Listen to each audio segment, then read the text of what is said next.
Kumusta sa inyong lahat? Dito naman tayo sa vlog natin ngayong gabi sa Batang Quiapo na patunayan unang-una sa lahat ito ay teaser video lamang para ma-update sa Batang Quiapo. Huwag kalimutan follow at subscribe ang channel. Salamat po. Si Regar ay di mapakali at dito ay tinawagan niya si Lena pero di sumagot ito kaya ang ginawa niya ay pumunta sa bahay nito. At dito ay nag-usap silang dalawa at dito ay nagkabalikan naman sila ulit nito ni Lena. Si Tending at Not ay nag-usap tungkol sa pangyayari kanina at tungkol kay Regar nito. May nangyari kina Regar at Lena ulit dito.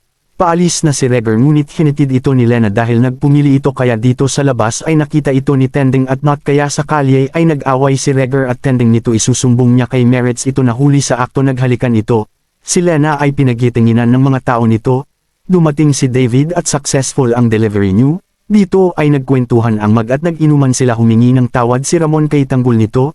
Nag-usap si Olga at mga tauhan niya ngunit pinapatawag ito ni Ramon at Don Julio nito.